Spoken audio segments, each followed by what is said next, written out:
Rankas kartonfabrikas distanču slēpošanas trase ir iecienīta vieta gan vietējiem iedzīvotājiem, gan tās viesiem, piedāvājot lieliskas iespējas slēpošanas entuziastiem. Trases autors ir Matijs Kauls, un šogad trasē aprit jau 5. sezona. Tā ir kļuvusi par nozīmīgu vietu ziemas sporta aktivitātēm. Pēc savas iniciatīvas es tās trasītes taisu.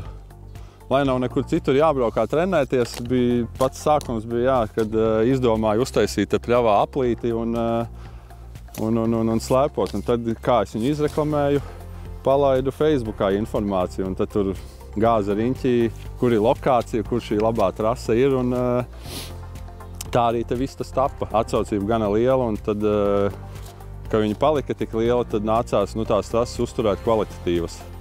Vairs nebija variantu atkāpšanās ceļa.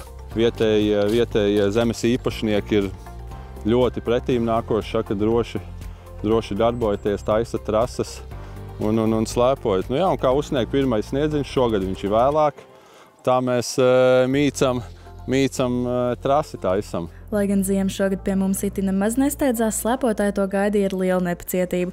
Trases autors min, ka sniegs bijis gaidīts tūlīt pēc valsts svētkiem, kā tas bijis iepriekšējos 2 gados, taču šogad sezonas atklāšana notika vien nesen. Esam sajūsmināti arī par šo sniegu, kas ir uzsnidzis, nav viņš pietiekamā daudzumā, lai būtu viskvalitatīvākā trase, bet slēpot var izbaudīt ziemas priekus uz slēpēm. Jau šobrīd norit aktīva gatavošanās 4. Rankas kartonfabrikas distanču slēpošanas maratonam. Trase ir paredzēta tik vienam, un šogad ir ieviests jauninājums. Bērniem būs savs slēpojums, kas tiek organizēts pēc pašu vecāku iniciatīvas. Turklāt šajā trasē norisināsies arī garākais slēpošanas maratons Latvijā, piedāvājot 100 km garu distanci. Tie 100 km tie ir tādi episki, jebkuram nav pa spēkam, bet es viņus pats pirms organizēju tādu trakos kilometrus pats iztestēju, vai var vispār vai nevar. Un tad nepilns 7 stundu laikā es viņu lēnu gari nodudināju. Distances ir daudz. 100 km, 50 km pusmaratons, 20 km tautas slēpojums un 7 km veselības slēpojums. Un plus ir bērnu slēpojums, kas ir 500 metri līdz 1000 metri. Reģistrācija tagad tikai atklāta. Reģistrācija ir atklāta, un Facebook lapā visa informācija, nolikums, laiks, datumi un viss nepieciešamā informācija. Bet droši var zvanīt, arī tur ir telefona numurs norādīts un var zvanīt. Jā, paldies visiem.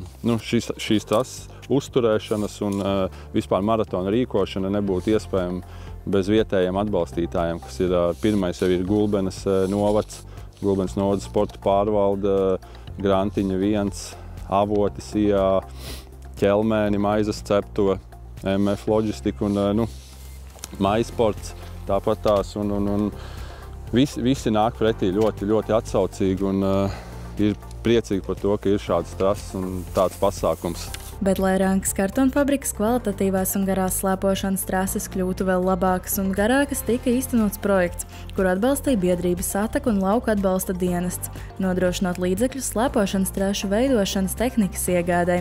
Projekta īstenošana atbalstu sniedz arī Gulbenes novada pašvaldība, un darbi rit ar pilnu sparu. Bija vecs mocīts pašam man, un es saprotu, ka viņš jau iet uz otru galu, un ka tehnika bija jāatjauno. Tagad uztraukums par tehniku vispār nav. Iepriekšējie gadi tie tādi bija, izturēs mocīts vai nē, un tagad tādu šaubu vispār nav. Tikai jāgaida sniegs, sēdies virsū, rullis aizmugurē un uz priekšu, un trases top. Pēc pašu cilvēku slēpotāju vēlmēm ir nākamais projekts ir paredzēts pārģērbšanā ģērbtuvīte, kur atstāt savas mantas, kad atbrauc slēpotāji no tālākām vietām. Kad atstāt savas personīgās mantas, iet izslēpoties, var pārģērbties un doties tālāk. Tomēr slēpotāji nāk klajā ar jaunumiem. Mēs esam 11 gabali, mēs esam šādās formās stērti slēpotāji, sportisti. Kartonfabrikas distanču slēpošanas tas ir sava komanda tagad, klubs. Ziemā viņš tiks pārstāvēts slēpojot distanču slēpošanā, un vasarā arī brauksim ar velosipēdu visās Latvijas sacensībās. Tāpat arī pārstāvam, protams, viss tautas slēpojums, kas ir citur pa Latviju. Tāds tas mūsu klubs ir RKF Sports Team. Šī komanda ir cēlusies no Rankas kartonfabrikas distanču slēpošanas, un visi aktīvisti, kuri gadiem ilgi pavadījuši laiku kopā, tagad apvienojušies zem vienota kluba nosaukuma. Viņu moto vienmēr būs esi aktīvs.